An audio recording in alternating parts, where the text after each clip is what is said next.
Tere kõigile, head vaatajad! Eesti eestnädala uudised 121. saade. Vaatame siis, mis lõppenud nädal oli kõige olulisem. Iraani välisminister naerab uraani rikastamise nulltaseme mõtte üle. Reporter härra Arakshi.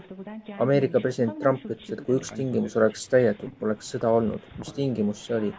Arakshi. Null rikastamine. Saksa võimud on intensiivistanud oma pikaajalist katset jõustada siseriiklike kõnevabaduse reegleid USAs asuva platvormi vastu, millel puudub riigis ettevõtte esindus, esitas K.comile Saksamaa võrgu jõustamise seaduse NetzDG alusel 31 650 euro 37 421 USA dollari suuruse trahvinõude.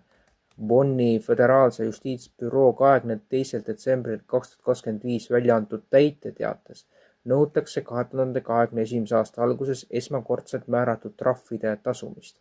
Ametlikus teates on märgitud, et pärast 14. jaanuari 2021. aasta korraldust määrati karistus ja et summa loetakse nüüd dokumendi kohaselt täitmisele pööratavaks.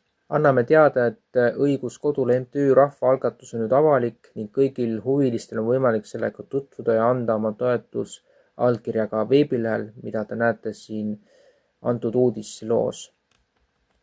Palume teil võimalusel jagada seda infot ka teistele, kellele teema korda läheb. Oluline on rõhutada, et rahvaalgatuse allkirjastamiseks ei pea kuuluma kindlasse sihtrühma. Allkirja saavad anda kõik, kes soovivad toetada meie ühist ettevõtmist ja eesmärke. Ootame samuti infot nende isikute kohta, kes ei saa digitaalselt allkirjastada, kuid soovivad siiski rahvaalgatust toetada. Sellisel juhul on olemas ka võimalus anda allkiri paberkandjal. Täname teid toetuse ja kaasamõtlemise eest. Lugupidamisega õigus kodule MTÜ. Austraalia politsei kasutas Iisraeli presidendi visiidi vastu protestivate meeleavaldajate laiali ajamiseks pisargaasi ja pipragaasi. Peskov ütles, et järgmiste läbirääkimiste jaoks Ukrainaga pole veel konkreetseid kuupäevi paigas, aga me eeldame ikkagi, et see juhtub peagi. Valge Maja Epsteini kohta. Me liigume sellest edasi. Iraani islamirevolutsiooni võidu aastapäeva puhul on alanud üleriigilised meeleavaldused. Meie vaesus saab teie nälg. Seekord blokeerisid põllumehed traktoritega Madridi tänavad.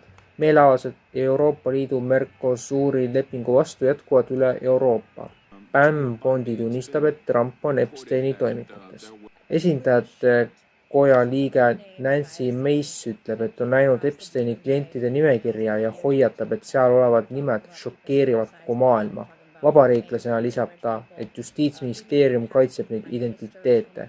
Macy sõnul sisaldab nimekiri nii vabariiklasi kui ka demokraate, lisaks jõukatele eliitidele, meediategelastele, võimul olijatele ning isegi praegustele ja endistele peaministritele ja presidentidele. Ta ütleb, et Epsteini juhtum jääb Ameerika ajaloo üheks suurimaks varjamiseks. Ei lase end hirmutada ega šantažeerida, ütles Viktor Orban Brüsseli katsete kohta edendada Ungaris demokraatiat. Rokhanna Müncheni eliidile. Nõudke oma Epsteini klassilt vastutust. Esindaja Rokhanna viib oma võitluse globaalseks, pöördudes otse sel nädalavahetusel Saksamaal kogunevate globalistide poole. Sel nädalavahetusel kogunevad maailma liidrid Müncheni julgeolekukonverentsile. Ma kutsun neid üles võtma Epsteini klassi vastutusele, sealhulgas oma valitsuste liikmeid. Kes talle ütleb, et uurimine ei saa tulla vandenõuna seestpoolt ning Saksamaa kantsler Merz ütleb, Hiina tahab olla maailma kujundamisel liider. USA juhtpositsiooni nõue on vaidlustatud ja võib-olla kaotatud. Selline oli siis meie uudiste saade.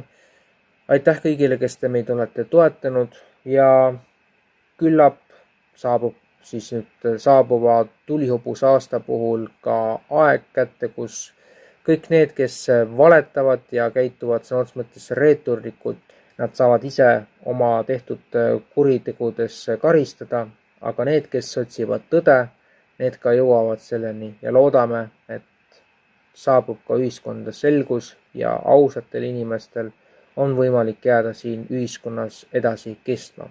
Meid ei saa olema ilmselt nii palju, nagu meid praegu on, aga loodame siiski, et elama jääme ühel või teisel moel.